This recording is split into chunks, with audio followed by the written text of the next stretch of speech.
In the last video, we talked about the triangular trade, and that included a variety of items that were being traded, not just slaves. So in this video, we're going to be focusing specifically on the slave trade between Europe, Africa, and the colonies, the Middle Passage, and the treatment of the Africans during the Middle Passage. So this picture that you see here is actually the picture of an inventory that was aboard a ship. You can see how they have a variety of things, including Africans, and you can see their names listed over here. So the Europeans did keep a very detailed list of what was in their ships because all of these things, including the Africans, was money. When we covered explorers back in September, we talked about how the Portuguese were the first to go around the tip of Africa and the first to go directly to India. The Portuguese were also the pioneers of the slave trade outside of Africa. It's important to remember that slavery was occurring within Africa, so you had Africans enslaving Africans, but that obviously wasn't based on skin color, that was based on status within your community or within the kingdom that you belong to.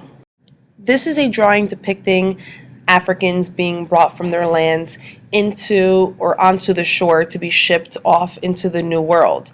It's also important to realize that the Europeans did go there to purchase the Africans, but they were not the ones that were actually capturing the Africans. They would actually hire other Africans to go capture young, fit Africans to be sold into slavery, and they would just monitor the process to make sure that they were actually capturing the number that they wanted or the people that they wanted, but it was Africans actually capturing other Africans. Inspection of your product, in this case an African slave, was very common. If they looked ill, if they looked sick, they wouldn't want them. They would want fit men that looked strong, that looked like they were young, that could handle anything. So they would inspect them thoroughly to make sure that they were good product. So here is a modified version of that triangular trade. And you can see how slaves were shipped to the 13 colonies, to the West Indies, and to also South America.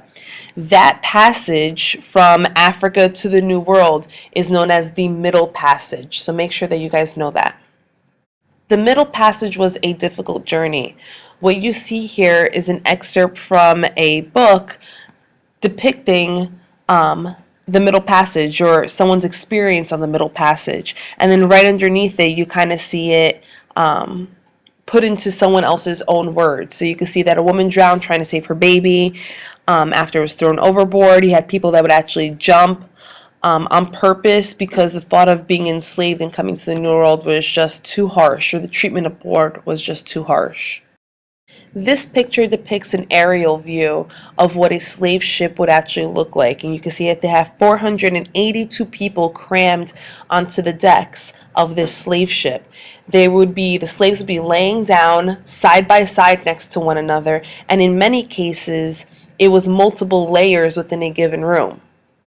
And the multiple layers can be seen here where it was basically like bunk beds in order to maximize space. So you'd be laying down, you would have someone above you, you could have someone potentially below you, but you weren't allowed to move. You'd be changed to your spot and only released when the people that were running the slave ship would see fit. And again, this is just another picture, another carving over here, in this particular case, of how you just have people that are just sitting right on top of one another, no room to move. They were chained at the wrists, chained at their ankles, and just in a very, very, very cramped space. Just another view of what we've been talking about in terms of them being crammed onto ships in very tight quarters. Since you were chained into these locations and you couldn't move, you can just imagine the type of heat, how hot that particular room must have been. Not only that, but how smelly it must have been. You did everything that you had to in that very spot that you were either sitting or laying down. You would use a bathroom in that spot. If you were seasick, you would puke in that spot. You would eat in that spot. So it was not a very glamorous trip over to the New World, but it was very difficult, very cruel. Occasionally, the slaves would be taken from their decks and they would be brought up to the top of their ships to quote-unquote exercise. Now, the exercising would be the people running the slave ship forcing them to dance, But you didn't want to reach the New World and have a ship full of dead Africans. So you did need to work them out a little bit and allow them to get some fresh air. This also allowed their quarters to be cleaned out a little bit. But regardless of how often they came up to the top of the boats, it would never actually have enough time to clean out the slave quarters properly or to give them the proper treatment up on board. It was still very cruel, and they would still be whipped if they weren't do as they were told. This is just a quote taken off of or taken out of an account of someone's middle passage over to the New World. And again, talking about exercising being necessary for the health and how they would sometimes be forced to dance on deck as long as it was sunny and it wasn't raining. And if you didn't move when they told you to, you were flogged. And flogged means that you were basically whipped. If you were sick, or if you had already died on board, or just to make an example of you for the other slaves, very frequently you'd be thrown overboard. Now, if you were dead, obviously you're dead, but frequently you would have live people thrown overboard, and their hands and feet would be tied, so they're not going to be able to actually swim anywhere. Not that you could swim or reach any land in the middle of the Atlantic Ocean, but you were just being sent straight to the bottom, so you're basically being killed right on board before you even reach the New World.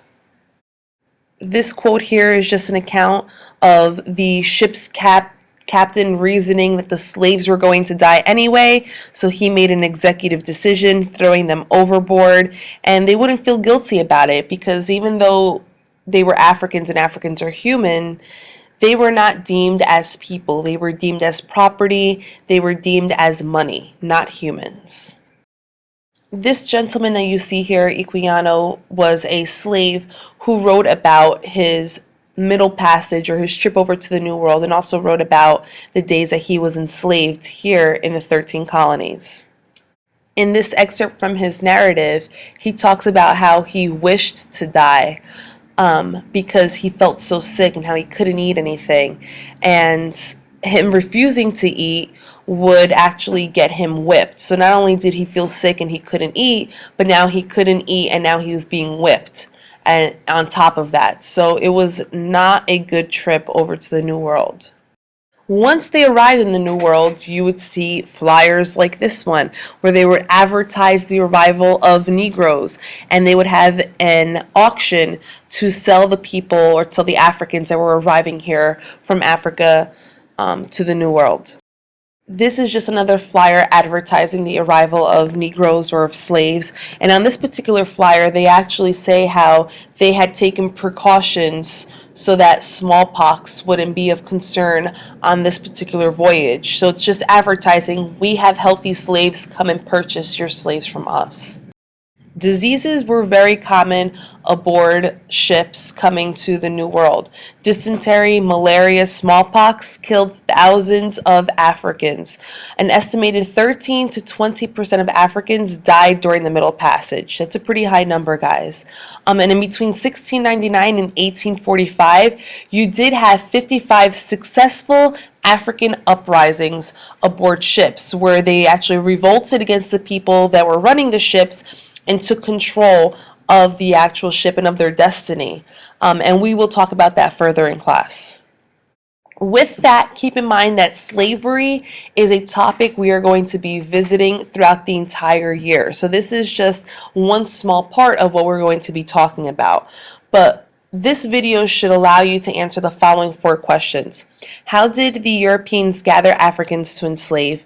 What is the Middle Passage? You should be able to describe the Middle Passage, describe how the Africans were situated, how they were treated, and then you should know about how many Africans died via the Middle Passage. If you have any questions, jot them down. We'll talk about them tomorrow, and make sure you answer your blog. See you guys tomorrow in class.